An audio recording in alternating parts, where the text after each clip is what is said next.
adore ao Senhor, não cale a sua boca. Eu sempre falo que nós ministramos com a igreja, nós não ministramos sozinhos, né, Duda? Não. Então fique à vontade nessa noite. Estica sua mão para cá, por favor. Vamos orar por ele. Pai, em nome de Jesus, nós oramos pelo teu filho, Senhor, sabendo que o Senhor já deu uma palavra no coração dele. Então, que o Senhor transborde na vida dele nessa noite, para que seja derramado em nós. Essa é a tua noiva, Pai. Então, entregue uma palavra diretiva aos corações, que os nossos corações e o nosso entendimento esteja aberto, apto a entender aquilo que o Senhor quer falar conosco nesta noite, em nome de Jesus. Amém. Paz do Senhor, queridos. Amém. Louvado seja o nome do Senhor. É uma alegria para nós estar aqui. Eu sou de Cambé, no Paraná. Não sei se alguém conhece. Cambé é do ladinho de Londrina, emendado ali com Londrina. Tivemos a alegria de receber o pastor Luiz lá, agora há alguns dias, numa conferência maravilhosa. Estou aqui acompanhado da minha esposa, pastora Ana, meu filho João Pedro, e a minha pequenininha está lá no Kids, né? É uma alegria estar aqui com o pastor Maicon, a gente bateu um papo ali, e nós somos como aqueles irmãos que não convive, mas é filho do mesmo pai, né? Temos a alegria de ter a paternidade espiritual do pastor Ulisses, né, como pastor, e é uma alegria muito grande para nós, amém? Eu vou mais aqui, na verdade, hoje, compartilhar uma receita caseira, sabe? Assim, não espera assim, talvez uma grande mensagem, mas eu vou compartilhar uma receita caseira. Sabe aquela receita caseira de maionese, de bolo, alguma coisa boa assim que você de repente tem conseguido fazer e quer compartilhar, amém? Então tá no jeito aí, galera. Tem um vídeo aí, tá fácil, deu certo lá, pastora? Eu vou passar um vídeo ali, não é nem assim para dizer, né? Mas para fazer sentido algumas coisas que ali na frente eu vou dizer depois, tá bom? Esse ano é um ano bem significativo para nós. Esse ano eu completei 40 anos. A gente entende que 40 é uma geração completa na Bíblia. Eu estou fazendo esse ano, eu e minha esposa vamos fazer 21 anos de casado, não é? E vamos fazer também 12 anos de ministério pastoral, ok? Então aqui vai falar um pouco dessa trajetória, tá? Esperar mais um pouquinho? Beleza, sem problema. Então aqui nós vamos passar um vídeo aqui para fazer um pouco mais sentido. E vocês estão com 3 anos de história como igreja, nós estamos com 6 anos de história como igreja. Então é ali, vamos dizer assim, vocês estão com a metade, nós estamos com um pouco mais. Mas é como Maria e Isabel. Quando Maria estava grávida de Jesus, Maria foi visitar Isabel. Isabel já estava gerando há um pouco mais de tempo. Só que não é porque você está gerando há mais tempo que significa que aquela pessoa que está gerando há menos tempo, o que ela está gerando é menor. Maria estava gerando Jesus, e a expressão do ministério de Jesus seria uma expressão maior. No reino não tem maior e menor, né? Nós não somos competidores, nós somos companheiros.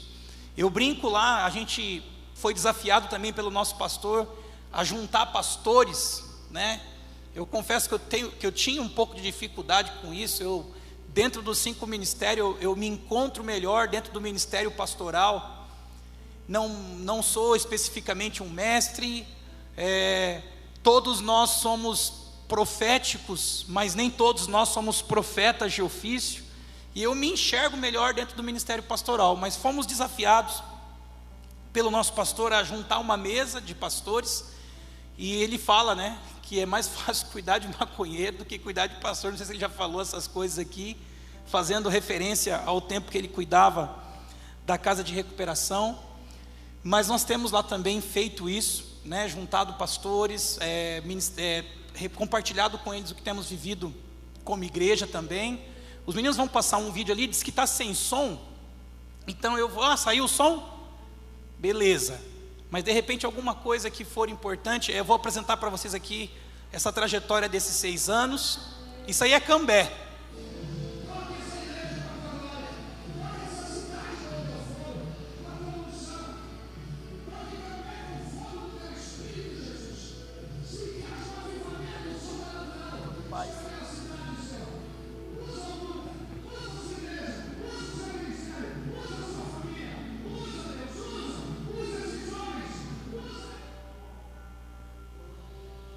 Essa foi a primeira reunião. Nós também começamos como uma comunidade bem semelhante à história de vocês aqui. Eu estava bem magrinho, eu estava vindo de um jejum de 40 dias, buscando direção no Senhor para o nascimento dessa comunidade. 2018, primeiro culto num salão de festa alugado. Esse pastor aqui é meu amigo de infância, está lá comigo até hoje, está pregando lá agora, nesse momento. Nosso primeiro endereço, celebrando cada detalhe, igual vocês também aqui, já passaram por tantas experiências como essa, né?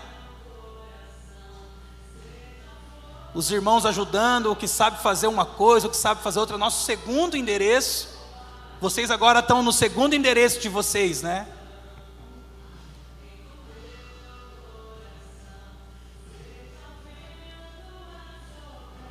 Tinha um terreno vazio no fundo, a gente construiu a igreja da criança no fundo. Foi na pandemia isso aqui também.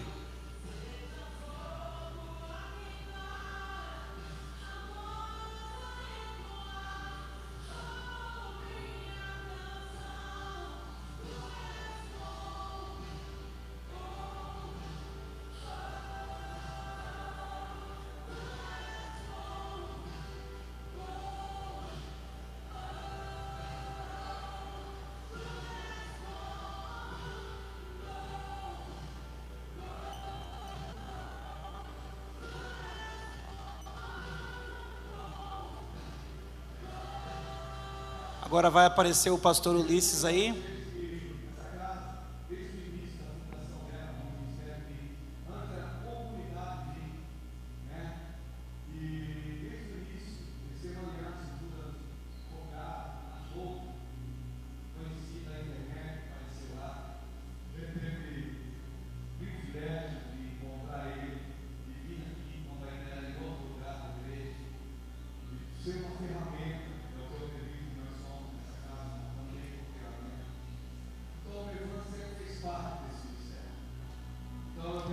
Esses no púlpito, no altar, são os nossos pastores lá da casa.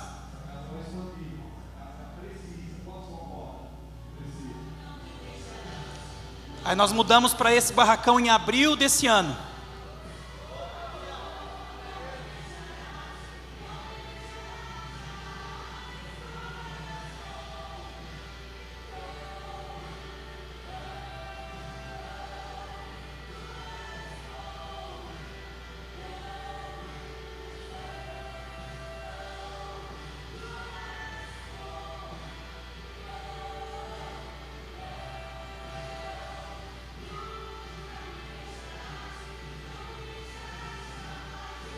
Tá bom, querido, obrigado, tá ótimo. Aleluia, louvado seja o nome do Senhor. Por que eu achei importante passar? Porque vocês estão nessa expansão, nessa crescente, e algumas coisas, querido, corre o risco de comprometer aquilo que o Senhor quer fazer. Lembra que Deus queria colocar o seu povo numa terra boa, que manava leite e mel, e Ele mandou 12 espias para conhecer a terra. Desses 12, só 2 trouxe um bom relatório. Os outros, eles deram um mau testemunho da terra. Eles desanimaram o povo com o relatório deles. E vocês vão estar frequentemente prestes a entrar numa nova terra. Nós estamos frequentemente prestes a ter que conquistar algo novo. E tem pessoas que dão um bom relatório. Tem gente que fala assim: ei, vamos, o Senhor está conosco, Ele vai à nossa frente, Ele vai nos capacitar. E tem gente que fala assim: não, o aluguel é muito caro, não, tem que fazer forro, não, tem que fazer som, tudo de novo. E começa a desanimar as pessoas. Aí gera incredulidade, gera murmuração. E por causa da incredulidade, da murmuração daqueles homens, uma geração inteira não entrou na terra prometida. E foi por isso que eu falei que 40 anos é uma geração completa. Porque o Senhor falou que quem tinha 20 para cima não entrava, só entrava quem tinha de 20 para baixo. Então de 20 para cima, de 20 para baixo, dava um consenso geral ali de 40 anos. Então, querido, imagina Vou ser bem claro aqui.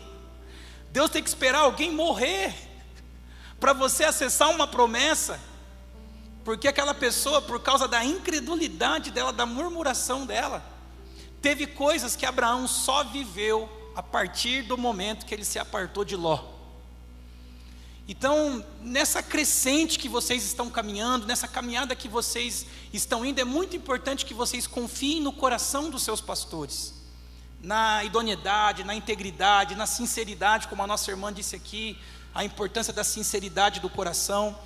E tem gente que pode falar assim: quem é esse pastor Ulisses, né? Ele está lá em Itajaí, né? Ele não vai vir aqui pagar as nossas contas.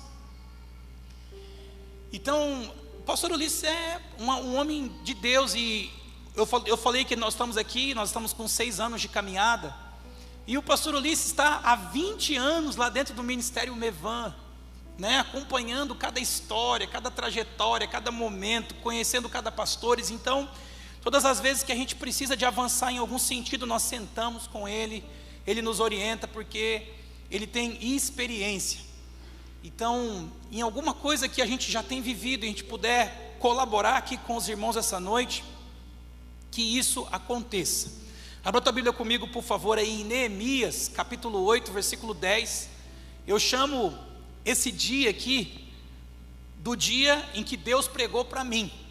Por que eu falo isso, o dia que Deus pregou para mim? É comum nós pastores pregarmos para a igreja, e eu quero crer em nome de Jesus que enquanto eu estou pregando para vocês, o Senhor está pregando para vocês por meio da sua palavra, por meio do seu Espírito, amém? Só que nesse dia, enquanto eu pregava para a igreja, Deus pregou para mim. Às vezes a gente espera que isso vai acontecer quando eu estou lá no meu quarto, buscando Ele em oração, mas eu estava pregando, minha esposa estava do mesmo jeito que ela está aí agora, sentada na primeira fileira, e a hora que eu preguei algo, Deus me comunicou algo, e foi algo muito forte. Eu costumo dizer que é como se eu tivesse tomado uma tijolada de tijolo comum bem no meio da testa. Todo mundo sabe o que é um tijolo comum? É um tijolo maciço, de barro. Uma tijolada daquela de quina bem no meio da testa não é uma coisa muito boa. E é como se eu estivesse aqui assim, pregando para a igreja, e eu fiquei assim por alguns segundos, pensando, e eu acho que até ficou estranho, porque você imagina eu estar aqui me comunicando com vocês, e eu ficar por alguns segundos em silêncio, tentando assimilar aquilo que o Senhor estava me comunicando. Você vai projetar aqui para mim, Neemias 8:10? Consegue? Vamos lá? Por quê? Eu havia sido convidado para pregar em uma das igrejas do nosso ministério, daquele ministério ao qual a gente pertencia. Nós já estávamos numa transição. Viu que eu falei ali num dos vídeos que eu estava bem magrinho? Eu vinha de 40 dias de jejum naquele período, e eu imagino que um dos momentos que me apontou para esse tempo de jejum, para buscar a direção do Senhor, foi esse momento, pregando naquela igreja. Eu havia sido convidado para pregar nesse tempo de transição que eu estava, e me convidaram para pregar. E quando alguém te convida para pregar, o desafio é: o que eu vou pregar para aquela igreja? O que eu vou pregar para aquelas pessoas? O que o Senhor quer comunicar para aquelas pessoas? O que o Senhor quer transmitir para aquela igreja, para aquelas pessoas que estão aqui? Temos convidados, temos pessoas novas, familiares. Então o que o Senhor deseja comunicar? E naquele dia eu entendi que nós íamos falar sobre alegria. E eu tenho uma maneira de pensar sobre alegria, maneira bíblica, né? A alegria não é um estado de espírito, a alegria é uma convicção. Quando os discípulos foram comissionados por Jesus em Lucas 10, eles se alegraram porque os espíritos se submetiam a eles. E Jesus disse assim, não vos alegrais porque os espíritos se vos submetem, mas alegrai-vos pelo fato do vosso nome está escrito no livro da vida. Então a minha alegria, ela não é circunstancial, não é porque se as coisas dão certo ou dão errado. A minha alegria é porque o meu nome está escrito no livro da vida. Assim como o Senhor também fala assim, esse é o dia que o Senhor já fez, no meu Deus eu me alegrarei. Então eu descobri que o dia pode ser bom ou mau. Eu vou me alegrar de qualquer forma, porque eu não me alegro no dia, eu me alegro no Senhor que fez o dia. Esse é o dia que o Senhor já fez. Alegremos e regozijemo-nos nele.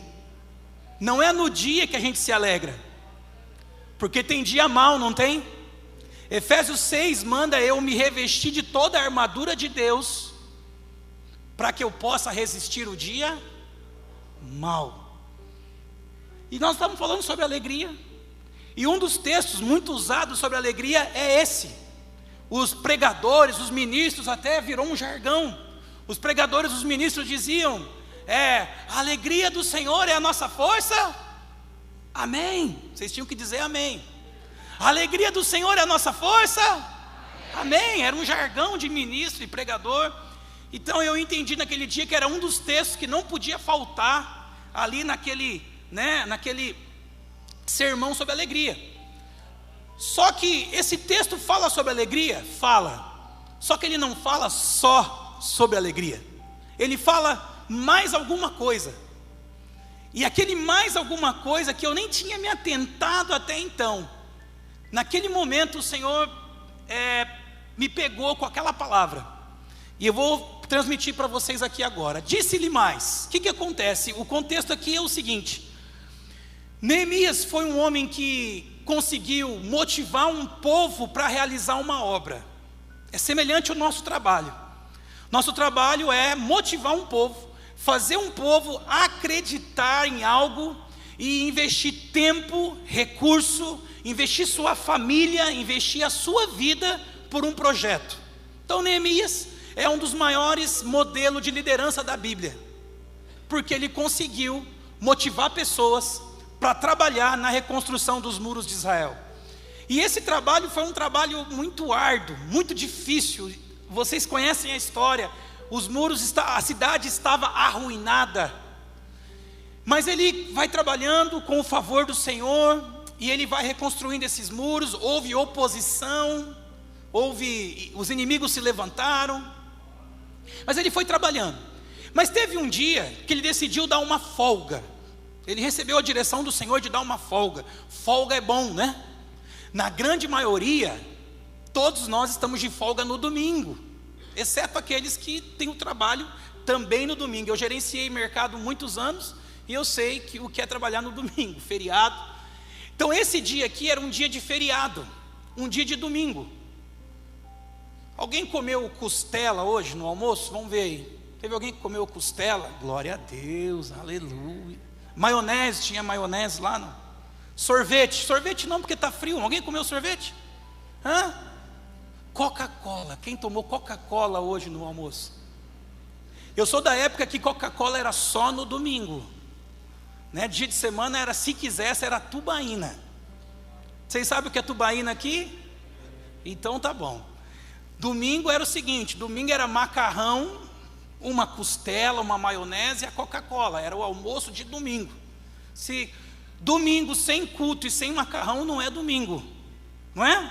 No nosso costume de crente é esse: domingo sem macarrão e sem culto e sem Silvio Santos. Não, agora Silvio Santos não tem mais. Então assim, esse era um dia de domingo que Neemias falou assim: gente, hoje vai ser feriado, vocês vão comer gordura? Não tem algum nutricionista aqui? Não. Fecha os ouvidos aí agora, tampa os ouvidos, porque nesse dia era um dia de comer carne gorda, era de beber doçuras. Então eu falo que aqui é a licença teológica que a gente tem para comer costela e beber Coca-Cola. Mas é só um dia, tá, irmão? É só um dia, não é todo dia, senão você entope todas as suas veias, tá? E de comer as gorduras, beber as doçuras. Tem alguma coisa mais doce que Coca-Cola? Tem mais açúcar do que refrigerante? Difícil. É claro que não é isso na época. Só que tem um detalhe aqui, querido, ó. E enviai porções aos que não têm nada preparado para... Aqui que ele me pegou, Maico. Porque assim, não tem nenhum problema você celebrar. Pelo contrário, você precisa celebrar. Um dia de domingo, trabalhou a semana inteira. Um dia de Natal, trabalhou o ano inteiro. Você faz aquela ceia de Natal, aquele churrasco, prepara aquela costela, aquela picanha, a Coca-Cola, a maionese, tudo de bom que você puder preparar, pôr na mesa. É aquele dia de celebração, um dia de descanso. Ótimo, vamos celebrar, vamos nos alegrar por aquilo que o Senhor tem feito na nossa vida. Só que tem um detalhe: eu não posso me esquecer daqueles que não têm nada preparado para si. E a gente estava conversando ali um pouquinho com o Michael é enfermeiro e assistente social, e eu também sou assistente social. Eu era gerente de supermercado, e quando fui fazer a faculdade, eu fiz faculdade de serviço social. O pessoal falou assim: poxa cara, então você não quer continuar sendo gerente, porque você deveria fazer administração, alguma coisa nesse sentido. Ou você é filantrópico, né, ou você é fim lucrativo. E realmente eu já estava dando seta daquele ramo, daquele segmento. Quando eu era jovem, eu era da igreja presbiteriana, a Ana, minha esposa, era da Batista, e na nossa igreja não era todos os dias que tinha culto no sábado. Aí comecei a namorar ela, aos sábados eu ia no culto na igreja com ela, e lá eles tinham um grupo de evangelismo à noite. Tinha um grupo de evangelismo no sábado à noite. E aí eu me interessei por aquilo. Eu me interessei por aquele grupo de evangelismo. Então a gente se via no culto, se despedia no culto, e ela ia para casa e eu ia com aquele grupo de evangelismo para as ruas de Londrina. Quem conhece lá, tem alguns pontos de prostituição, pessoas, usuários de droga. Então nós íamos nesses pontos de prostituição, usuários de droga, moradores de rua, e nós íamos levar uma palavra. Na época não tinha muito esse lance de levar o alimento, não tinha muito, era o panfletinho, lembra do panfletinho, Jesus te ama? Oh, Jesus te ama. E o que você encontra muito na rua, de madrugada? Pessoas que estão ou embriagadas, ou por efeito de drogas. E muitas daquelas pessoas que nós evangelizamos, elas falavam assim: ei, mas eu preciso de ajuda, eu já tentei, eu não consigo sozinho. E aí daquela forma, garotos, a gente começou a internar pessoas. Levar pessoas para internar. Eu não saberia te dizer agora, hoje, quantas pessoas eu já internei. E isso é um assunto, acho que muito comum para vocês, porque vocês têm a comunidade aqui. Mas só para entender como que Deus não une pessoas, né? Deus une propósitos. Como diz o nosso pastor Luiz Hermínio: e quem está indo para o mesmo lugar, se encontra no caminho. Então a gente também tem esse trabalho. Nós não temos a nossa comunidade. Já tentei ter várias vezes, o Senhor ainda não nos permitiu. Se é que um dia vai nos permitir. Já tentei várias vezes. Esse ano tentamos comprar uma chácara, o Senhor não nos permitiu. Fiquei animado porque construímos um igrejão desse, não tinha R$1 no caixa. Gastamos R$1 milhão para construir essa igreja sem ter R$1 no caixa. Fiquei animado, falei: se eu gastei R$1 milhão para construir uma igreja, eu compro uma chácara de R$1 milhão. Mas o Senhor não nos permitiu. O Senhor furou a nossa bexiguinha. A gente ficou meio murchinho, mas a gente entende, é a vontade dEle, é do jeito dEle. Mas mesmo não tendo a nossa chácara, a gente encaminha muitas pessoas para internações. Nós temos uma pessoa em tempo integral só para cuidar de pessoas que procuram para serem internadas, né? Uma pessoa voltada para a ação social, que ela cuida disso. Nós temos um carro separado para isso. E por favor, não pense você que eu estou aqui me vangloriando, como diz nosso pastor. Pelo contrário, eu só entendo que foram algumas coisas que nós fomos entendendo e aplicando, e foram explodindo em frutos. Porque a fé é prática, a fé não é teórica, a fé é prática. Então o seu papel quando vem aqui para essa casa, não é esperar que necessariamente algo aconteça nessas 2 horas de culto.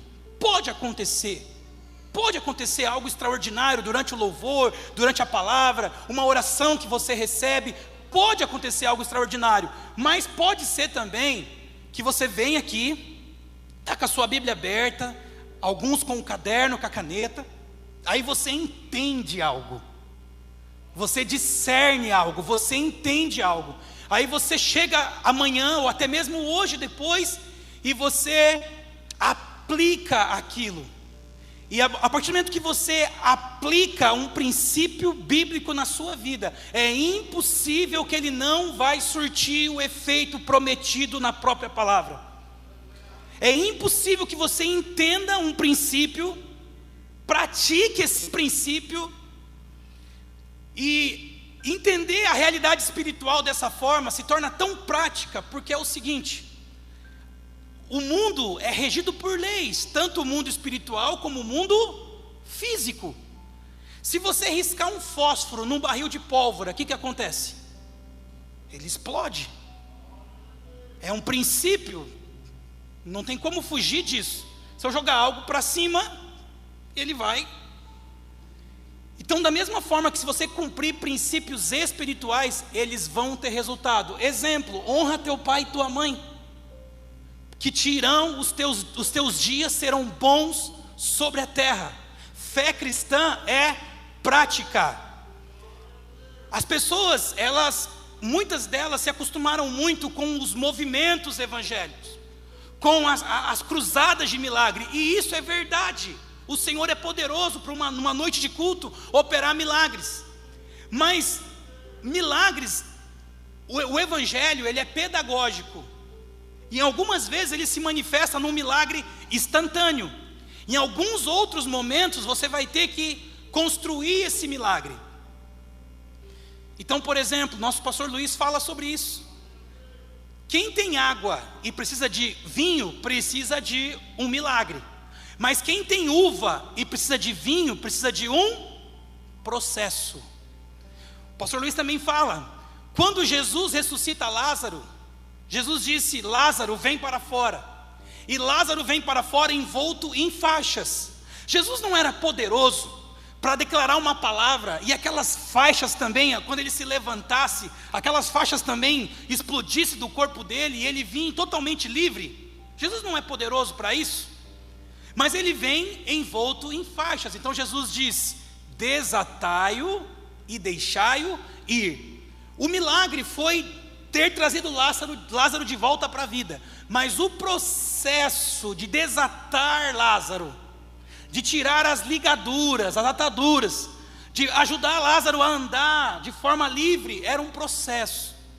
Então entenda isso, entenda a fé de forma pedagógica, de forma prática. Procure ouvir, entender e aplicar. Esse é o grande segredo da vida cristã. E aí eu entendi que nós não podíamos nos mover como igreja.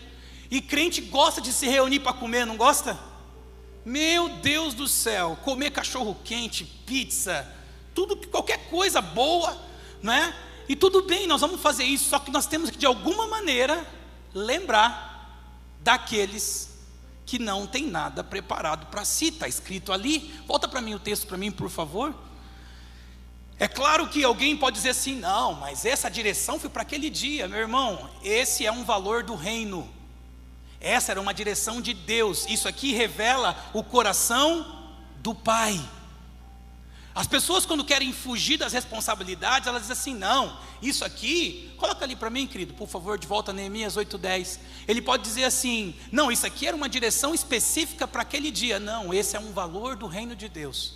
Essa é uma expressão do coração de Deus. E é a mesma ideia da Páscoa, da ceia. Aquele cordeiro que era imolado, se a sua família não desse conta de comer, você ia repartir com o vizinho. Não podia desperdiçar, não podia jogar fora. Todo mundo tinha que comer. Levai uma porção para quem não tem nada preparado para si, porque esse dia é consagrado ao nosso Senhor. Portanto, não vos entristeçais, pois a alegria do Senhor é a nossa força. Aí sim vem o texto que virou jargão de ministros aí: a alegria do Senhor é a nossa força. Mas tá, do que o Senhor se alegra? Coloca para mim, por favor, Salmo 46. Salmo 46, deixa eu ver o versículo certinho, para a gente já ir direto nele. Essa semana na nossa casa eu fiz uma live e postei.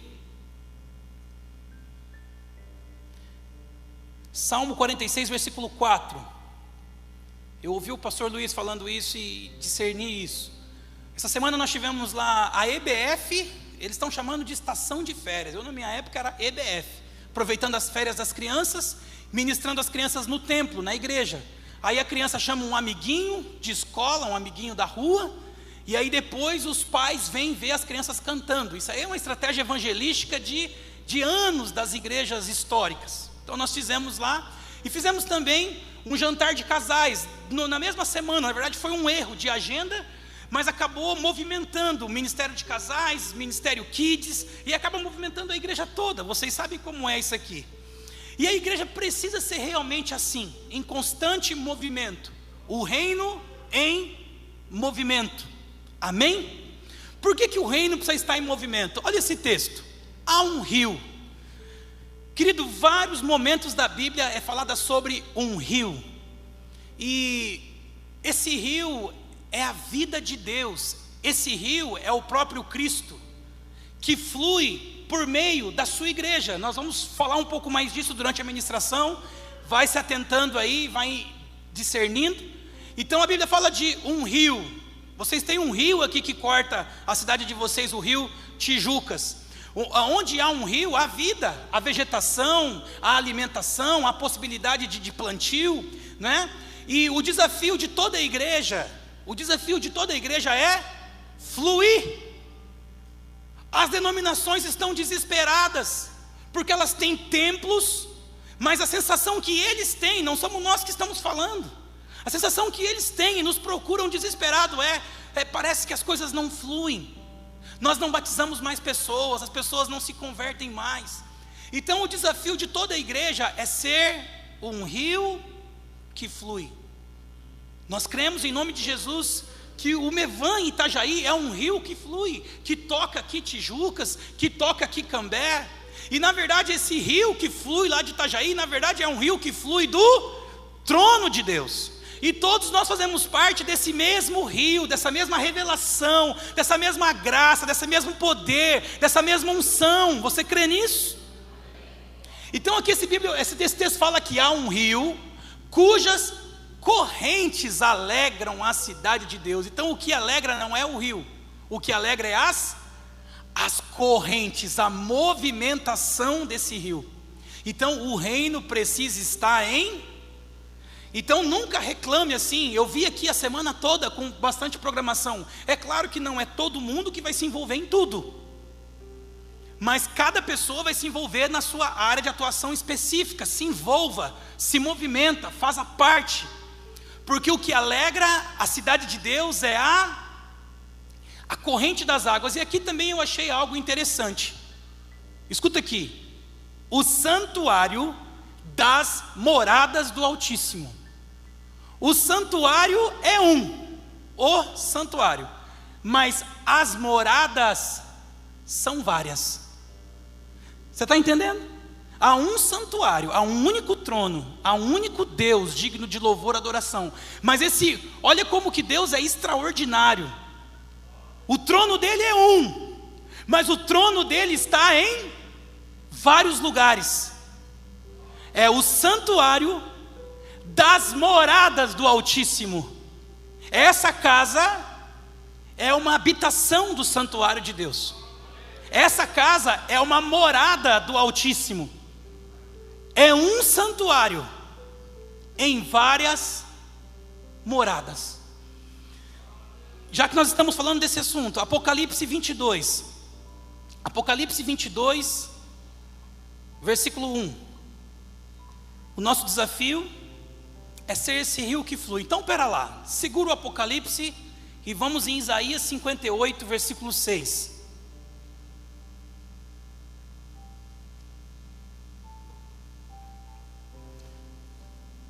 Se você não me entender muito, de repente depois tente ouvir e tente discernir.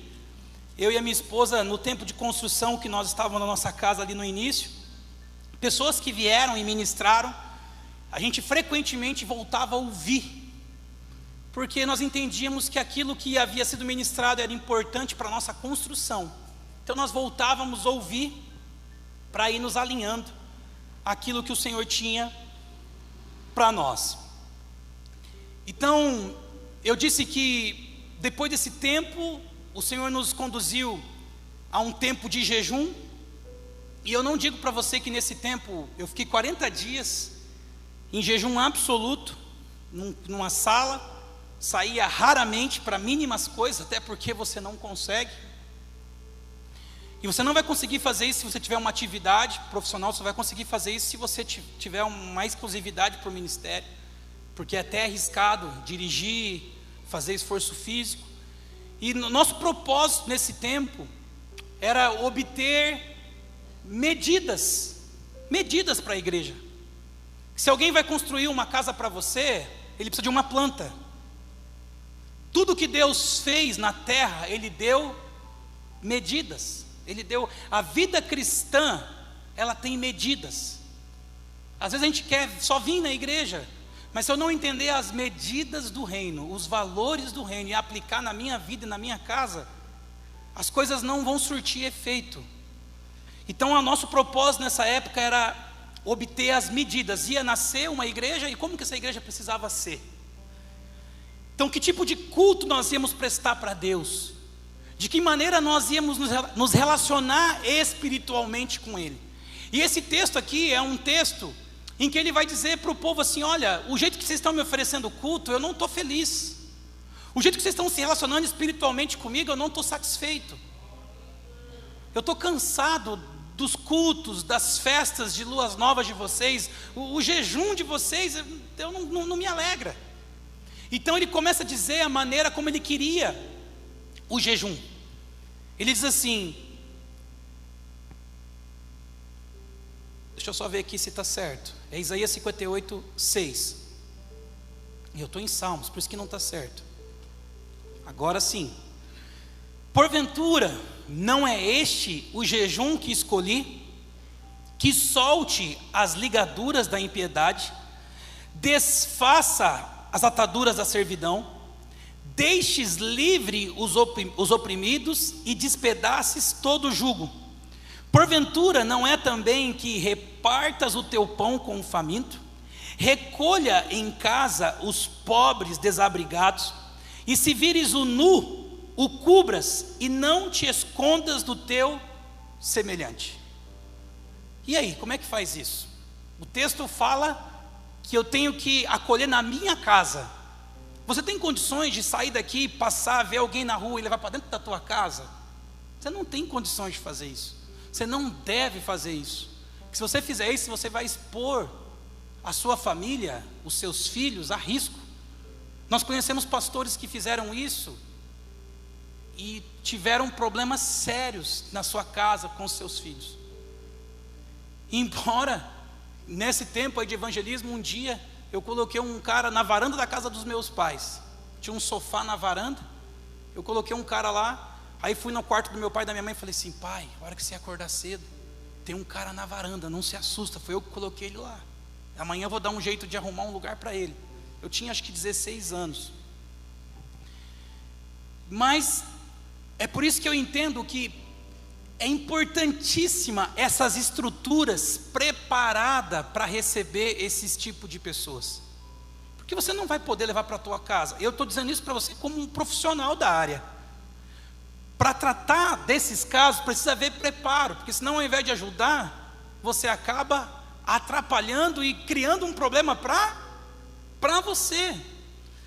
Então nós entendemos que esse trabalho que às vezes a gente pensa assim: poxa, será que isso que a gente está fazendo é importante? É tão desgastante, é tão cansativo. Será que isso que a gente está fazendo é importante? Às vezes a impressão que dá é que parece que não. A gente pensa assim, na cultura da meritocracia, muitas pessoas dizem assim: não, ajudar esses vagabundos não. Se eles quiserem, eles vão trabalhar e ganhar o dinheiro deles. Na cultura da meritocracia é assim. É o que a gente sente, é o que a gente tem vontade de falar. Mas como é que eu faço com textos como esse? Está aqui. Como é que eu faço com um texto desse? Eu finjo que ele não está aí? Eu continuo prestando culto, ignorando isso que o Senhor disse? E aqui, se eu quero ser prático, tem medidas claras aqui.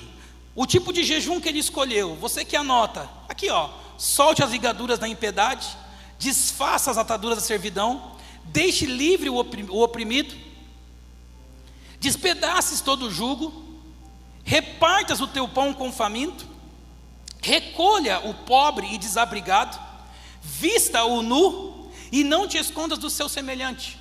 Aí você pode falar assim, pastor, mas eu também não vou basear a minha vida por um único texto. Pode ser que não seja bem isso que a Bíblia queria dizer. Algumas pessoas dizem isso. Não, não era bem isso que Paulo queria dizer. Tudo bem, aí nós vamos para a concordância, né? Um texto obscuro, ele é esclarecido à luz de outro texto. Um texto de difícil esclarecimento, ele é esclarecido à luz de outro texto. Aí nós vamos para Mateus 25, e nós vemos o Senhor dizendo assim, naquele dia eu vou separar uns à minha direita e outros à minha esquerda. E os da minha direita eu vou dizer, vinde, benditos do meu Pai, possuí por herança o que vos foi prometido desde a fundação do século. Por quê? Porque há um motivo, irmão. Tem uma questão prática. Porque eu tive fome e me deste de comer, eu tive sede e me deste de beber, eu estive nu e me vestistes, eu estava no hospital e vocês foram me ver. Então um ministério de capelania hospitalar não é porque a igreja é boazinha e ela vai lá no hospital visitar os doentes porque ela é boazinha. Irmão, nós não somos bonzinhos, pelo menos eu não sou. Se você é, depois você coloca a mão na minha cabeça e ora por mim. Eu sou ruim. Eu só preciso entender o que eu preciso obedecer e negar a minha natureza ruim, egoísta, que tem a tendenciosa a pensar só em mim, e obedecer o que a Bíblia diz. Então o ministério de capelania hospitalar é uma medida para a igreja. Porque Jesus disse, eu estive enfermo e foste me ver. Na nossa casa, nós temos lá o nosso ministro de louvor, o nosso tangedor, ele também tem a graça de ser evangelista, missionário. E ele é integral, deu tudo certo, porque tudo coopera para o propósito. Então ele me ajuda cuidando do som, cuidando das escalas, cuidando de tudo que envolve a música, a mídia, ele dá um suporte. E ele também é integral, e sendo assim, ele faz as capelanias nos hospitais e nas penitenciárias da cidade. É uma graça que nós alcançamos em Deus, para dizer assim, Senhor, nós estamos nos esforçando para cumprir a Tua palavra. Senhor, nós estamos tentando levar a sério o que o Senhor disse. Nós sabemos que haverá um dia do encontro, e no dia do encontro o Senhor vai falar assim, eu estive enfermo e foste me ver, eu estive preso e foste me visitar. Então você entende como que nós fomos entendendo se mover como igreja de maneira prática, objetiva, e nós fomos tentando encaixar cada coisa no seu devido lugar. Nós dissemos, citamos aqui o texto de Romanos 8, 28, tudo coopera para o propósito, para o bem daqueles que amam a Deus. E quem ama a Deus, ama o que Ele ama. E realmente tudo coopera para o propósito mesmo. Quando o nosso pastor fala isso, que o recurso está no propósito. Então se há propósito, vai ter recurso para aquilo. Não é se eu tenho o dinheiro no bolso, o dinheiro não está no meu bolso, o dinheiro está no propósito. Se houver propósito, vai haver recurso. Então nós precisamos nos mover dessa forma. Então até aqui eu falei sobre aquilo que nós precisamos fazer. Ali, repartes o teu pão com o faminto, recolha em casa, o nu. Tá, versículo 8. Para começar a melhorar um pouco. Então romperá a tua luz como a alva.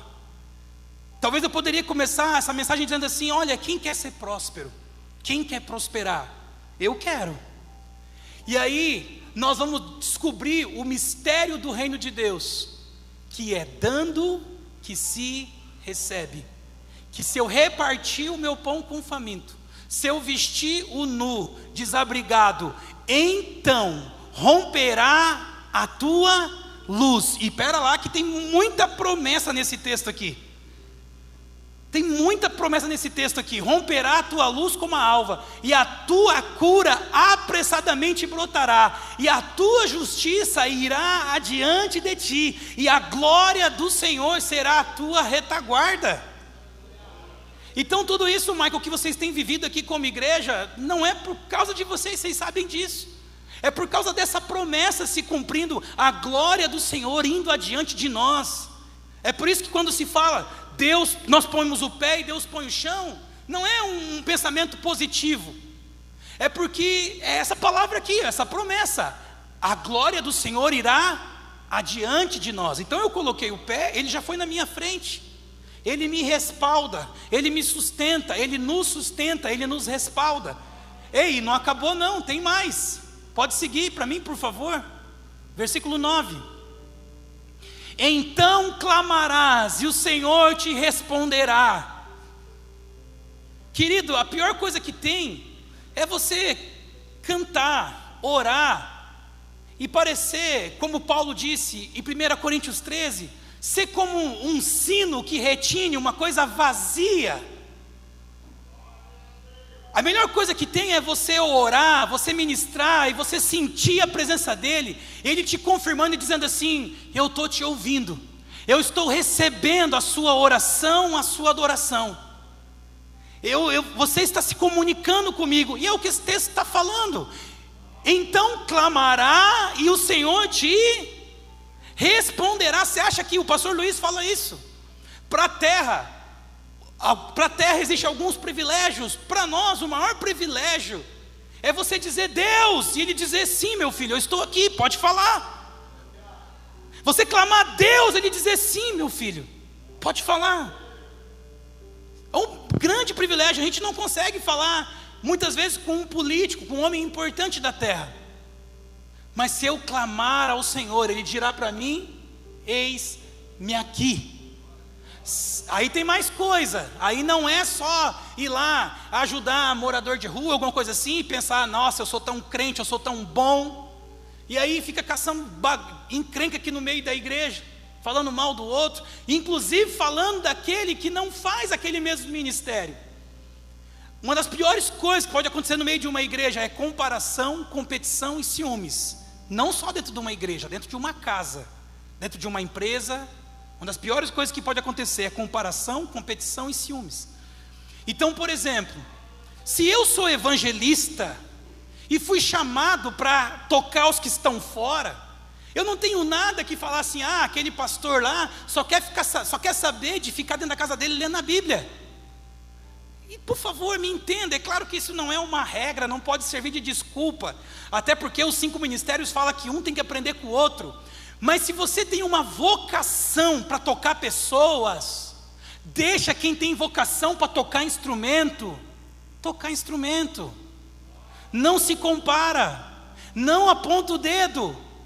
Se tirares do meio de ti o jugo, o estender de dedo, se não tiver isso no nosso meio, se houver a justiça do reino no nosso meio, aonde o pão é repartido, aonde o nu é coberto, aonde o desabrigado é abrigado, aonde não há acusação, se a justiça do reino, se nós conseguirmos promover no nosso meio a cultura do reino de Deus, que o reino é uma nação governada por Deus, com leis, com regras. E se eu entender as leis do reino de Deus, os valores do reino de Deus, e aplicar na minha vida, eu vou viver as bênçãos do reino de Deus. Então, se tirar do meio de ti o jugo, o estender do dedo e o falar iniquamente, pode seguir para mim, por favor? E aí, mais uma vez, ele reforça a ideia: e se abrires a tua alma ao faminto, e fartamente a alma aflita, então a tua luz nascerá nas trevas, e a tua escuridão será como meio-dia. Versículo 11. O Senhor te guiará continuamente. Michael, eu posso dizer assim, meu querido, com toda alegria, nós vivemos debaixo dessa bênção. Eu louvo a Deus por ter nos inserido nesse contexto de socorro, de resgate, porque esse contexto é um contexto de bênção, de prosperidade. O Senhor te guiará continuamente, querido. Eu estou onde estou hoje pela misericórdia de Deus. O pastor Ulisses tem essa frase, ele fala assim, que nós temos o livre-arbítrio, mas Deus é tão bom que nos empurra para a vontade dEle.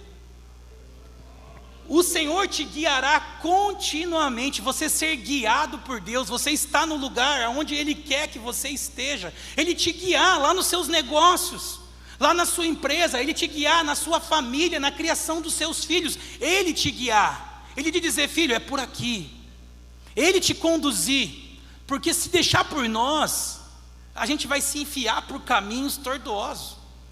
Então é uma bênção, é um favor ser guiado por Deus, e fartará a tua alma em lugares áridos, e fortificará os teus ossos, até a sua saúde. Existe promessa até para a nossa saúde, para a nossa longevidade de vida. Fortificará os teus ossos, e aqui está, lembra do rio? E será como um jardim regado, e como um manancial, cujas águas não faltam. Opa! Então se é um desafio ser uma igreja que é como um rio que flui, como é que eu faço para esse rio fluir? Eu tenho que abrir a minha alma ao faminto, porque aí, volta só um pouquinho, voltou já?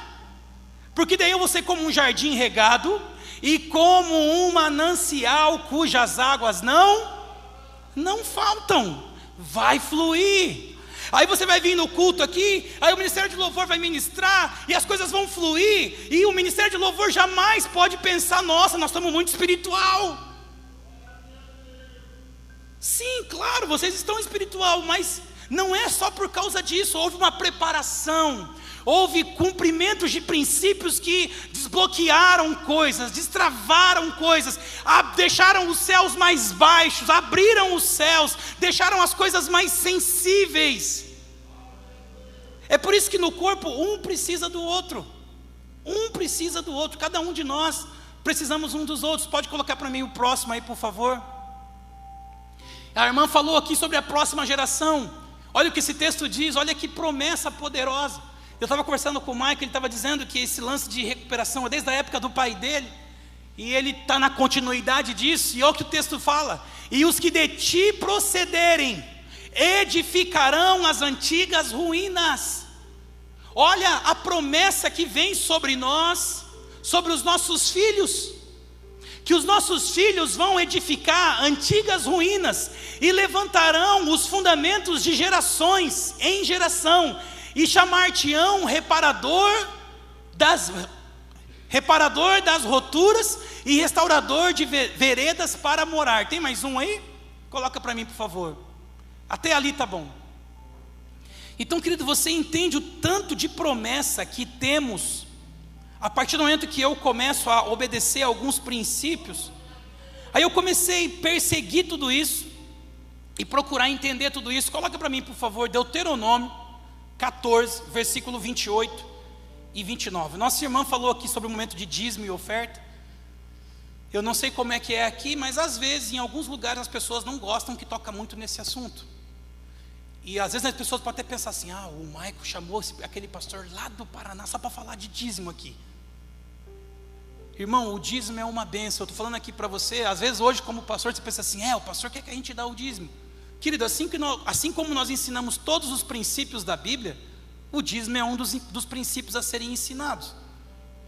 E eu tive o privilégio de um dia estar aí no teu lugar, ser aquela pessoa que tinha o trabalho, né, o salário, e poder chegar aqui no começo do mês e dizimar e consagrar, e pedir para o Senhor abençoe essa semente, multiplique essa semente. E aqui esse texto, querido, fala de dízimo. Aí você pode falar assim, mas esse texto é do Velho Testamento, é da lei. Nós não estamos falando disso, nós estamos falando do valor que está dentro do texto. Olha o que esse texto diz, Deuteronômio 14, 28. A fim de 3 anos tirarás todos os dízimos, e deles seriam ao fim de 3 anos, porque eles eram agricultores, de acordo com as colheitas, e os nossos rendimentos não são trienal, nossos rendimentos na maioria dos casos são mensais. Tirará todos os dízimos da tua colheita no meio do ano, e os recolherás dentro das tuas portas. Algumas traduções trazem dentro das tuas cidades. Eu estou em Cambé, eu estou do lado de Londrina. A nossa primeira responsabilidade é com Cambé. Se a gente, assim como a minha primeira responsabilidade é com a minha casa, tudo parte da nossa casa. Depois que eu assisti a minha casa, então, Michael, aquela história de tirar da boca dos filhos para dar para os outros, não faz isso não, jamais. Isso não é cristianismo, tá? Você vai traumatizar os seus filhos, ele nunca mais vai querer saber de igreja, de crente, de pastor. Eu conheci um menino num retiro, eu falei para ele, quer leite? Não, eu não tomo leite, pastor. Eu falei, por quê? Você não gosta? Ele, não, eu tenho trauma. Eu falei, trauma de leite? O que aconteceu? Engasgou com o leite? Tomou um leite envenenado? Ele falou, não, teve um dia, eu estava com muita vontade de tomar um leite. Tinha uma única caixa de leite na minha casa, o pai dele era pastor, esse menino. E aí passou uma pessoa na rua pedindo, e meu pai deu o único litro de leite que tinha na nossa casa para aquela pessoa. Depois daquele dia, eu nunca mais tomei leite. Você pode pensar que é bobo, né? Mas fala isso para uma criança, 5, 6, 7 anos, que vê o pai tirando da boca dos filhos para dar para a boca de outro. Então você entende que não é só sair fazendo. O cristianismo já tem um herói. O herói do cristianismo se chama Jesus Cristo. Eu não preciso querer ser o herói do evangelho. Eu preciso entender qual que é a minha responsabilidade no reino e fazer aquilo que ele me pediu para fazer, com sabedoria, com entendimento e com revelação e com paz. Eu estou fazendo aquilo que o Senhor me mandou fazer. Então a primeira coisa, a sua responsabilidade é com a sua casa. A sua responsabilidade é com Tijucas. O que vocês puderem ser de provisão para essa cidade, que se depender de vocês não haja fome nessa cidade, se depender de vocês não haja um morador de rua nessa cidade, se depender de vocês não haja uma pessoa desabrigada. E eu sei, querido, que nós estamos muito atrasados, há um trabalho muito grande para ser feito, mas eu creio que nós vamos avançar. A promessa está ali. A promessa é que os nossos filhos eles vão restaurar antigas ruínas. Os nossos filhos vão edificar fundamentos para as próximas gerações. Então eu acredito que os nossos filhos vão ser governantes, empresários, médicos, juízes. É o que a palavra está dizendo. Para nós hoje falar assim, não vai ter nenhum morador de rua na cidade, parece uma utopia. Mas e se o nosso filho for o prefeito da cidade, for o governador do estado, e promover um programa habitacional que se torna modelo? Você crê nisso, irmão? Ou nós estamos acostumados a vir aqui, sentar, ouvir uma boa palavra, ser bem ministrado por um louvor, bater um pouquinho de palma e ir para casa e tu abençoado e tudo certo? Não é nesse tipo de igreja que eu acredito. Esse momento é importantíssimo. O pastor Silas Malafaia um dia disse assim, quando perguntaram para ele, pastor Silas, não sei se você gosta dele ou não, ele foi uma das grandes vozes para essa nação durante muitos anos, e ainda é um homem de muito respeito. E disseram para ele assim, por que o senhor se envolve na política? O senhor não deveria ficar lá dentro da tua igreja? Ele falou assim, lá nos domingos, eu edifico a minha fé. Aqui, quando eu estou aqui, eu manifesto a minha fé. Aqui nós estamos edificando a nossa fé. Nós estamos sendo edificados, nós estamos ouvindo a palavra. Lá fora nós vamos manifestar essa fé. Aqui nós estamos aprendendo os valores do reino. Lá fora nós vamos manifestar os valores do reino. Então, querido, tem muita coisa para acontecer. O Senhor vai vir buscar uma igreja gloriosa. O Senhor vai vir buscar uma igreja triunfante. Então a igreja vai viver um avivamento extraordinário. E nós precisamos nos preparar para isso. E preparar as próximas gerações para isso. Precisamos ampliar a nossa mentalidade. Precisamos ampliar a nossa visão. Coloca lá para mim, Deuteronômio 14, 28. Dentro das tuas portas ou dentro das tuas cidades. Versículo 28, 29, por favor. Então o texto está falando sobre dízimo. Vai vir o dízimo para casa. Então vai vir o levita, pois não tem parte nem herança. Às vezes, pastor Michael, nós que vivemos do ministério, a gente fica constrangido, porque nós vivemos dos dízimos e das ofertas. E isso às vezes é constrangedor para nós. Mas o texto está dizendo que esse recurso é para o levita, para aquele que não tem parte nem herança. Vocês conhecem a história. A nação de Israel foi separada em 12 tribos. 11 tribos tiveram distribuição de terras. Eles podiam plantar, colher e sobreviver.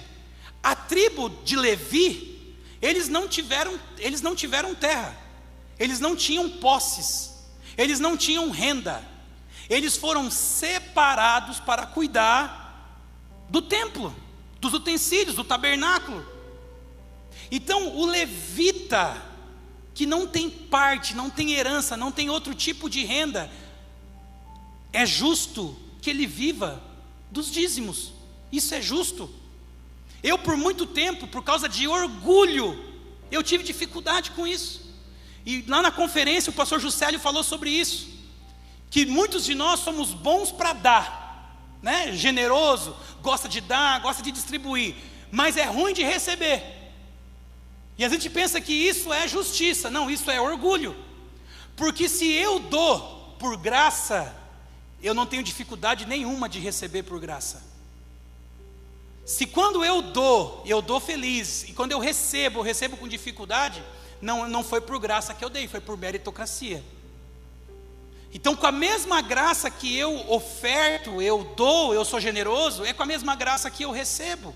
Ou seja, não foi eu que dei para ele, mas foi o Senhor que através da minha vida abençoou aquela pessoa. E também não é aquela pessoa que está me dando, é o Senhor que está me abençoando através da vida dela, é por graça.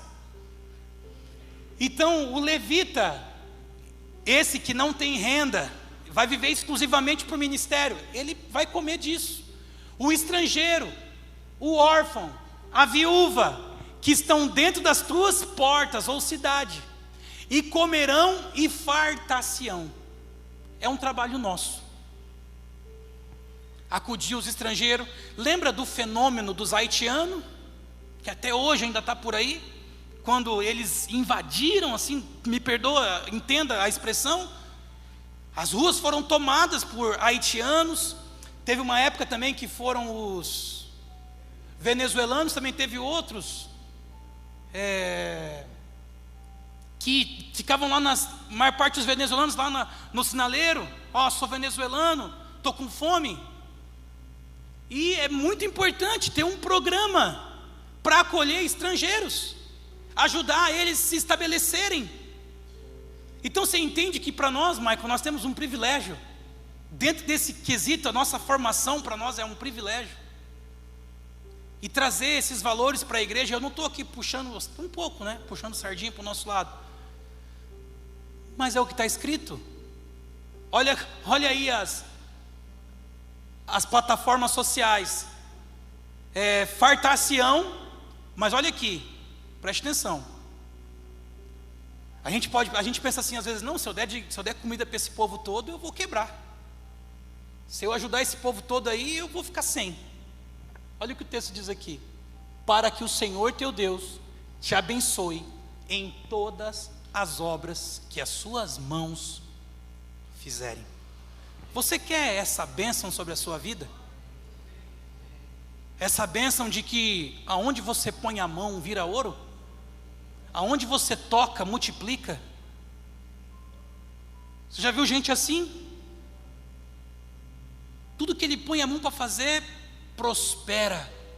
Tudo que põe a mão para fazer, dá certo, tem sucesso. Está aqui, faça isso para que o Senhor teu Deus te abençoe em todas as obras que as suas mãos fizerem.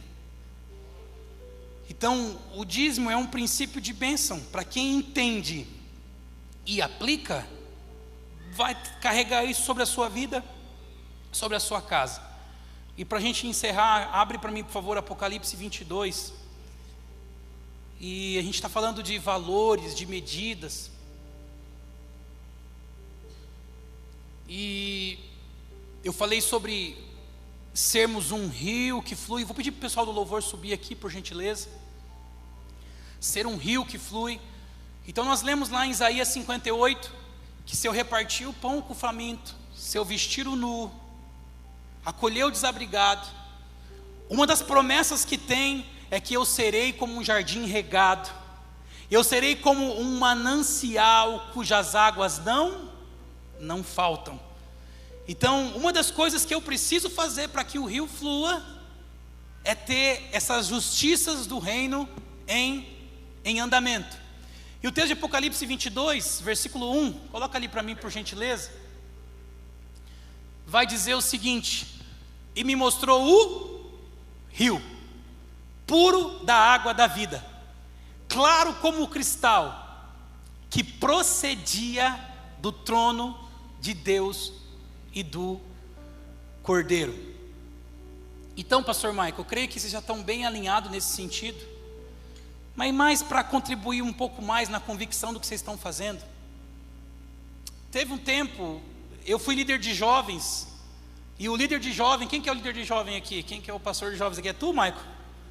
Às vezes, o pessoal falava assim para mim assim: ô pastor, quando é que nós vamos comprar aquelas luzes? Quando é que nós vamos comprar as fumaças? Ô irmão, e tudo certo com as luzes, com a fumaça, beleza, não tem problema nenhum. Mas será que isso que é o que realmente vai fazer a diferença? Será que é as luzes, a fumaça que vai fazer as coisas fluírem? Que vai trazer vida, transformação? Não, vai dar uma melhor, o cenário para o culto. Beleza, ótimo. Se tem recurso para isso, beleza. Mas eu sempre entendi algo, meu irmão, como igreja, que se a cruz de Cristo não atrair a pessoa, tudo que você fizer vai ser atrativos artificiais. Então, às vezes, a frustração do líder e até teve um tempo que a igreja foi muito evangelística, e isso foi bênção. Então passava o carro de som na rua: ó, você que está desempregado, você que deu problema no relacionamento. Então as pessoas eram atraídas por causa dos seus problemas, e muitas delas vieram, foram curadas, tiveram um casamento restaurado, e glória a Deus. Só que aí virou uma tendência das pessoas virem para a igreja por causa dos seus problemas. E eu não posso vir para a igreja por causa disso, eu não posso vir para a igreja para receber algo, eu não posso vir para a igreja por causa de uma necessidade minha, ainda que muitos de nós chegamos aqui dessa forma. Mas depois que eu estou aqui e aprendi, eu não posso estar aqui para receber, eu tenho que estar aqui para oferecer um culto. O texto está falando aqui que diante do trono flui um rio. O rio eu não consigo estabelecer, o rio eu não consigo produzir um rio, mas o trono eu consigo estabelecer. O trono no meu coração, o trono na minha casa, o trono aqui nessa casa nós conseguimos estabelecer. Se ele for o único a ser adorado, se toda a motivação de nós estarmos reunidos aqui for ele, nós vamos ter um trono estabelecido. E aonde tem um trono estabelecido, tem o que também? Aonde tem um trono, tem um rio. Porque o rio flui do trono. Você quer o rio fluindo? E se você continuar lendo esse texto, coloca para mim o versículo 2. No meio da sua praça, de um e de outro lado do rio, estava a árvore da vida, que produz 12 frutos, dando o seu fruto de mês em mês. E as folhas das árvores são para a saúde das nações. Aí se tiver algum teólogo, não sei se tem aqui, ele pode dizer assim: não pastor, mas você está viajando. Esse texto aí é a visão da cidade santa, é a visão do céu, não tem nada a ver com a gente. Ô meu irmão, só se para você céu e terra são duas coisas totalmente distintas. Só se para você não tem entendimento profético suficiente para entender que através da igreja nós somos aqueles que unem céu com terra. Através da igreja, através de Jesus, através de um sacerdócio reposicionado, nós somos aqueles que atraímos a atmosfera do céu para a terra. E por meio da adoração, por meio dos valores do reino, da justiça do reino, é possível que o trono de Deus, que faz morada no céu, mas também faz morada na onde Ele é adorado, Ele é o mesmo Deus que habita no mais alto e sublime trono, habita no meio de um povo de coração quebrantado e contrito, o mesmo Deus que está lá no mais alto e sublime trono, quando há um povo quebrantado, Ele também está no meio daquele povo. O seu trono também está no meio daquele povo. E aonde tem o seu trono estabelecido, há um rio que flui. No meio do rio tem uma árvore. O trono está no rio. Mas das folhas das árvores saem cura para as nações. No céu precisa de cura? No céu precisa de cura, irmão? Aonde precisa de cura? Na terra. Fica de pé comigo, por favor. E eu quero que, se você quiser, faça uma oração. Põe as mãos sobre o teu coração e diga: Senhor, Tu estás entronizado no meu coração. O Teu reino não é para pessoas meramente interesseiras. O Teu reino é para pessoas realmente interessadas. Então eu não quero só as benesses do reino. Eu não quero só os benefícios de servir um Deus bom, um Pai amoroso, um Pai abençoador. Não. Eu quero me comprometer com o Teu reino. Eu quero me comprometer com os valores e com as medidas do Teu reino. Senhor, em nome de Jesus, nós não queremos aqui nos reunir esperando receber algo, não. Nós queremos nos reunir com o coração quebrantado e contrito e dizer: Senhor, nós precisamos de Ti. Tu és o nosso Senhor, o nosso Salvador. Nós somos gratos pela Tua graça, pela Tua misericórdia na nossa vida, pela Tua bondade. Senhor, seja entronizado no nosso meio, e que o Teu rio flua, e que o Teu rio toque cada pessoa, cada casa, cada família, cada rua dessa cidade. O Teu rio flua, Senhor. O Teu rio toque cada beco, cada valado. Sim, Senhor, manifesta a Tua glória nessa cidade. Que essa igreja seja um instrumento de justiça nessa cidade. Que a Tua igreja promova o Teu reino nessa cidade, Senhor. Que ela continue fazendo isso. O Senhor continue trazendo entendimento, revelação. O Senhor continue preparando as pessoas, os recursos. O Senhor continue guiando, conduzindo, que é a Tua própria promessa. O Senhor continue impulsionando as próximas gerações para ocuparem lugares de influência, Senhor. Nós cremos, ó Pai. Nós cremos, a Tua palavra, ela se cumprirá, ela está se cumprindo todos os dias. Sim, Senhor, nós Te exaltamos, nós Te adoramos, Senhor. Nós estamos diante do Teu trono. Geralmente há um ministro na plataforma, ele é um facilitador. Mas nós não estamos diante de ministros. Nós estamos diante do Rei da Glória. Nós estamos diante do trono do Deus Todo-Poderoso. Nós estamos diante daquele que prometeu que quando nós clamaríamos, Ele diria: eis-me aqui. Então eu te convido, querido, nessa noite, a erguer as suas mãos aos céus, e com essa convicção de que Ele te ouve, você fazer o que você quiser, orar, adorar, cantar, exaltar o nome do Senhor. Mas peça para Ele: me ajude a viver uma fé prática, me ajude a compreender os princípios do Teu reino, me ajude a compreender e aplicar na minha vida pessoal, no meu casamento, nas minhas finanças, nos meus negócios, nos meus relacionamentos. Me ajude, Senhor, a viver uma fé viva, prática, e viver os resultados, os frutos de tudo isso, Pai, em nome do Senhor Jesus, meu Deus. Sim, adore a Ele, querido. Adore a Ele, exalte o nome do Senhor. Peça para Ele: Espírito Santo, me guia e me conduza debaixo de toda a verdade. Sim, Senhor. Sim, Jesus. Tu és meu fundamento.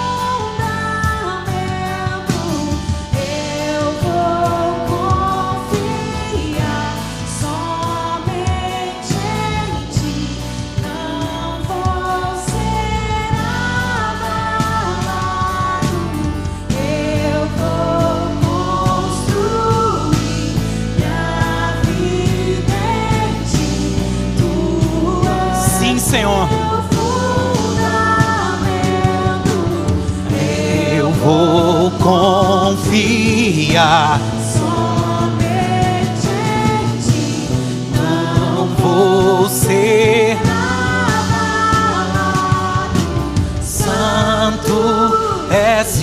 incomparável, és inigualável.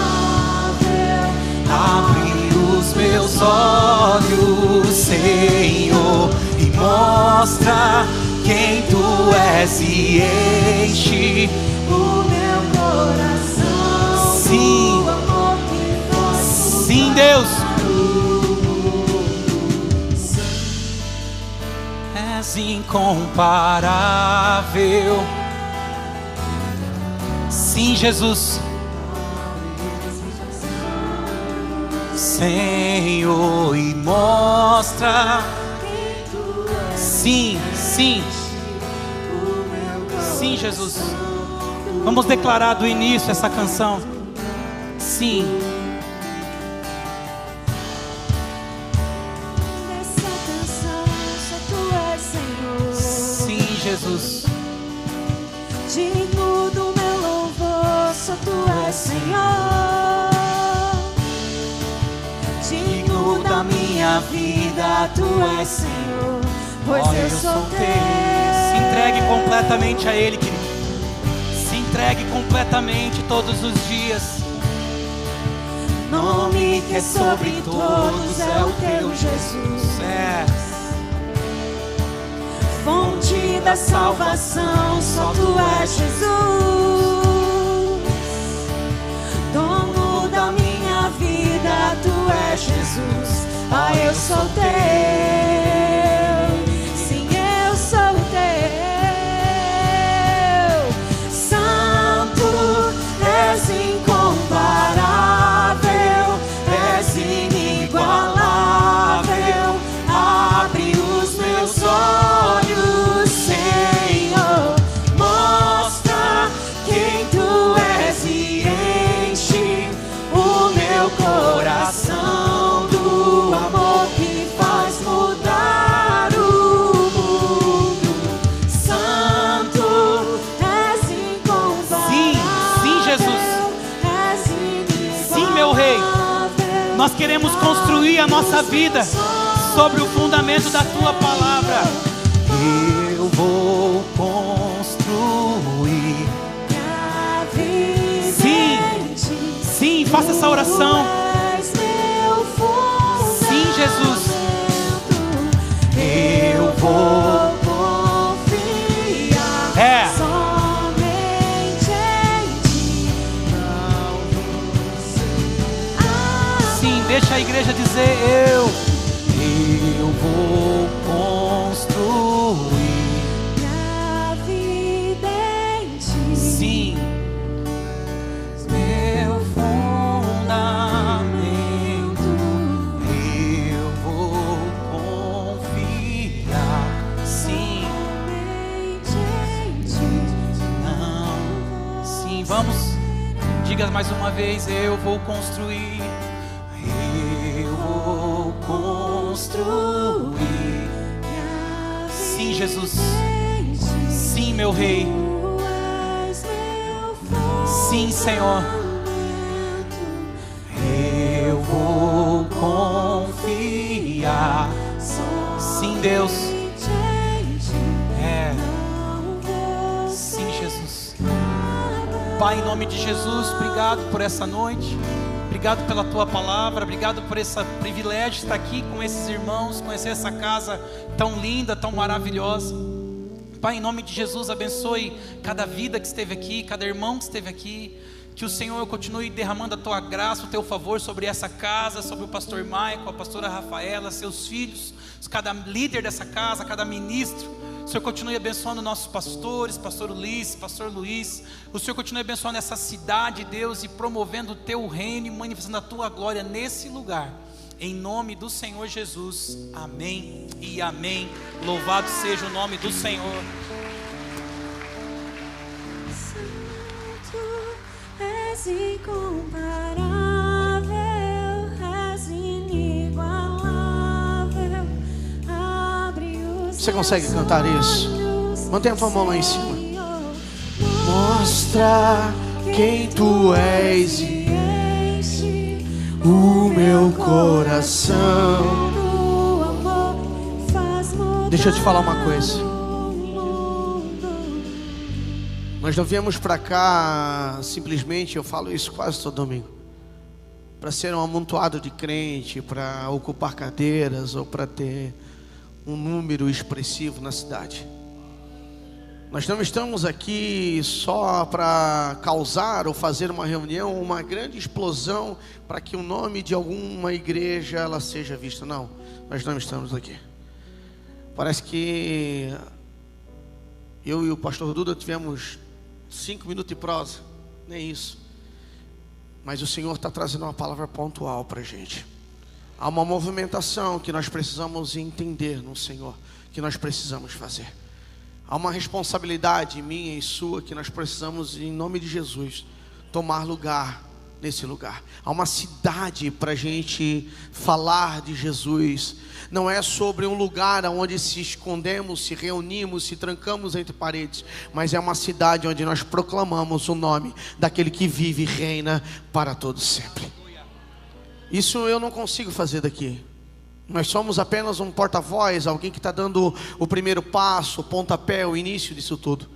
Mas isso daqui só vai se consolidar quando você, na segunda-feira, você criar, sabe, força dentro de você, ânimo, como nós estamos ministrando aqui nos últimos dias. E você dizer, eu sim, eu sou um filho do Deus Altíssimo. Eu sei o que Cristo fez na minha vida. E aí eu começar a me posicionar nesse lugar. Eu queria orar com vocês nessa noite. Queria fazer mais uma oração antes de nós encerrarmos esse culto.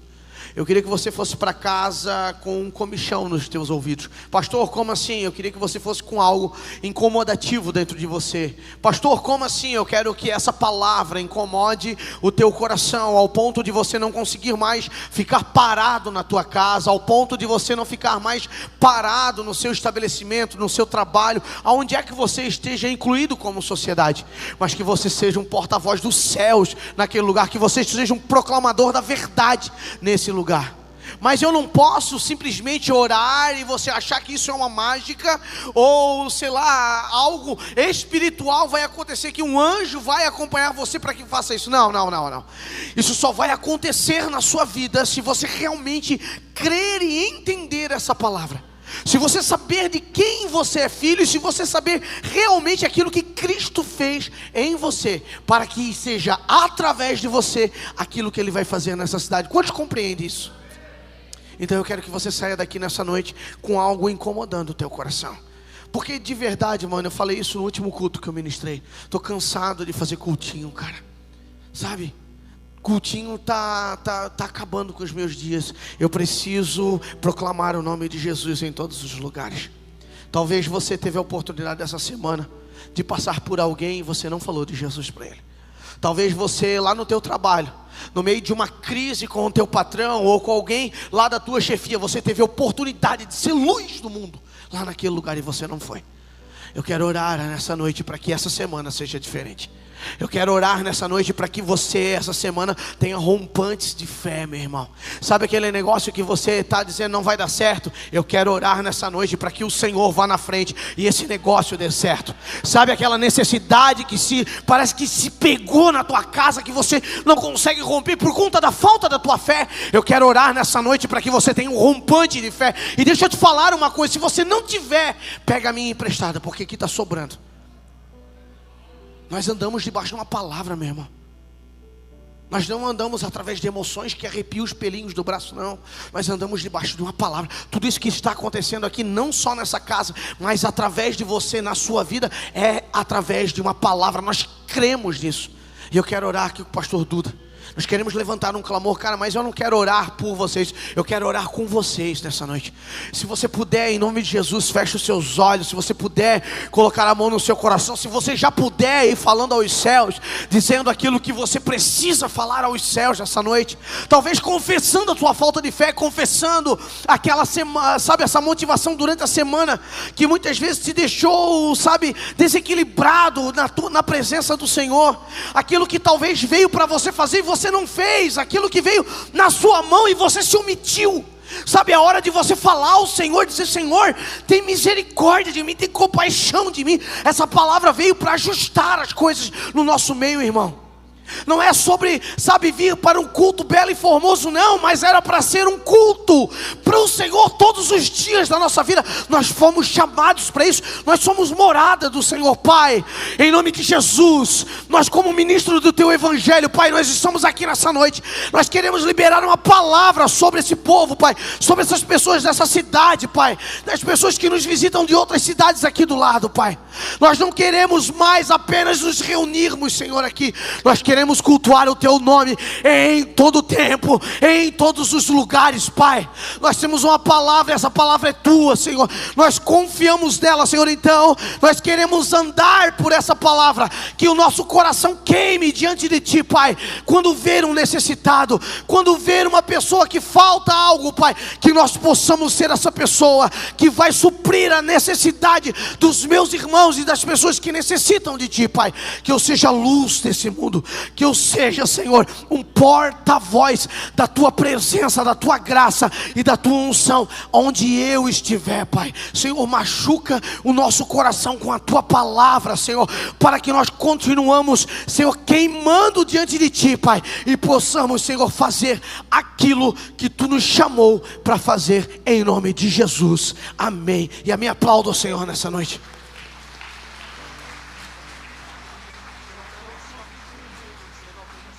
És incomparável, és inigualável.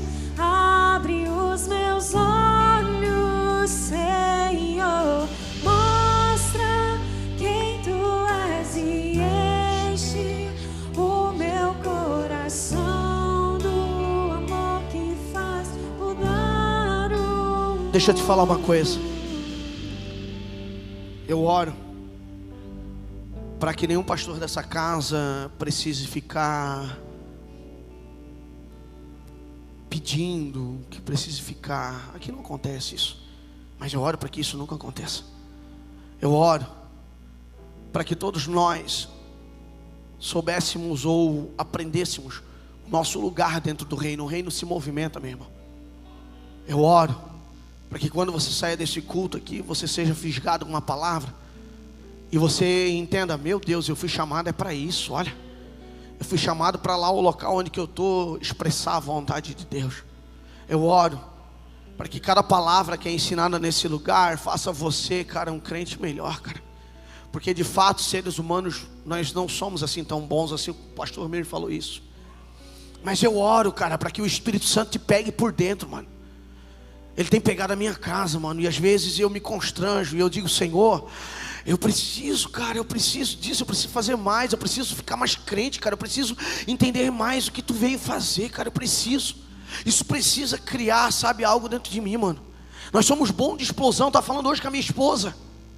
Claro que é o máximo ir para uma conferência. Nós fomos essa semana na conferência de jovens. É o máximo, é muito bom. Mas voltar para casa e aplicar tudo isso que aprendemos é muito melhor. Você está aqui ainda?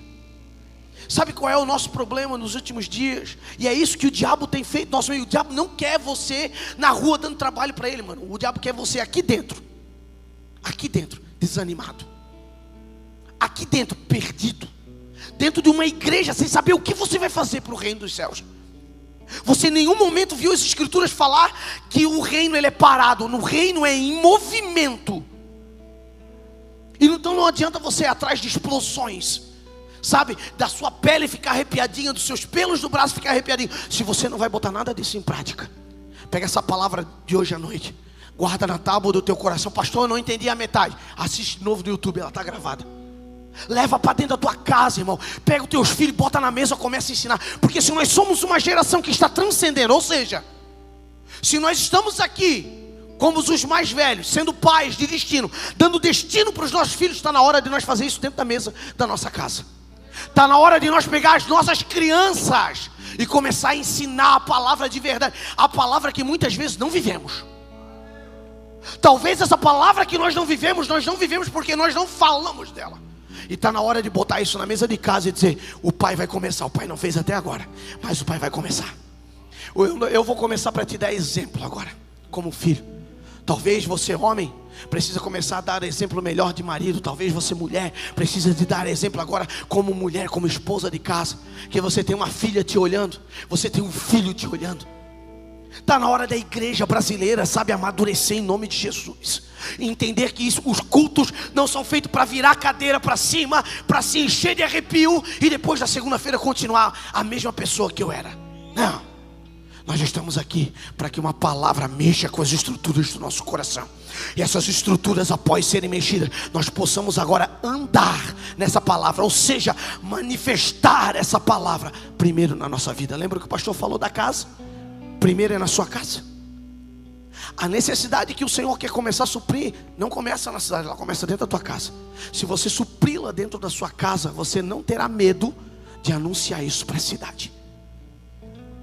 Levante sua mão em nome de Jesus. Eu quero declarar sobre você. Será uma semana diferente, mano.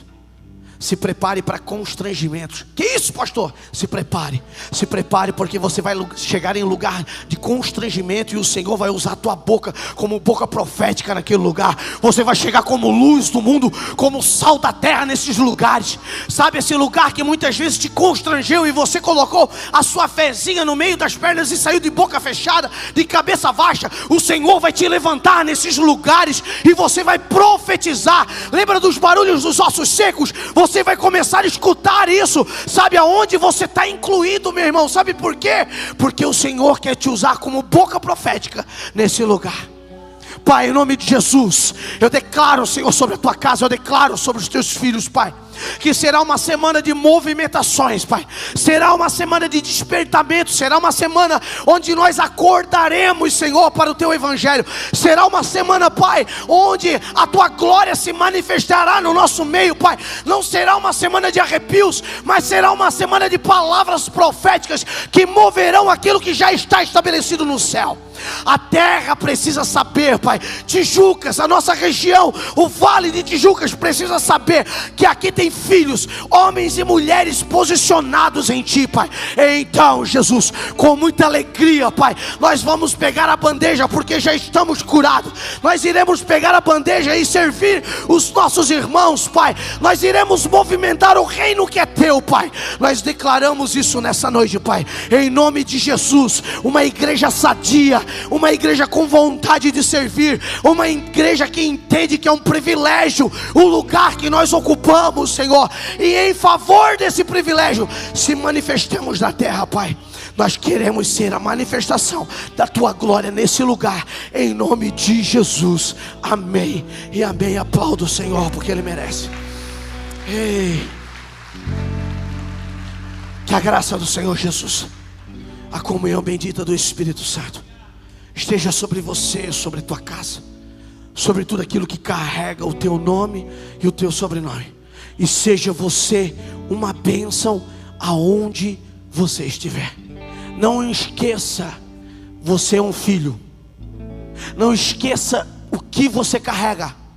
Não esqueça que você foi comprado por sangue, o sangue de Jesus vertido na cruz do Calvário. Mas também não se esqueça que tudo aquilo que nós estamos declarando aqui não é morte, é vida, porque ao terceiro dia Ele ressurgiu e vivo está, aguardando a sua noiva amada, porque Ele vai vir buscar nós. Mas enquanto Ele não vir buscar, nós devemos fazer aquilo que é a vontade do céu. Existe o reino para ser movimentado, existem pessoas precisando de você. Você é a resposta da oração de alguém. Então seja essa resposta. Em nome de Jesus estamos despedidos. Não saia correndo. Cumprimente o seu irmão. Até o próximo culto em nome de Jesus. Se é para o Senhor, aplaude.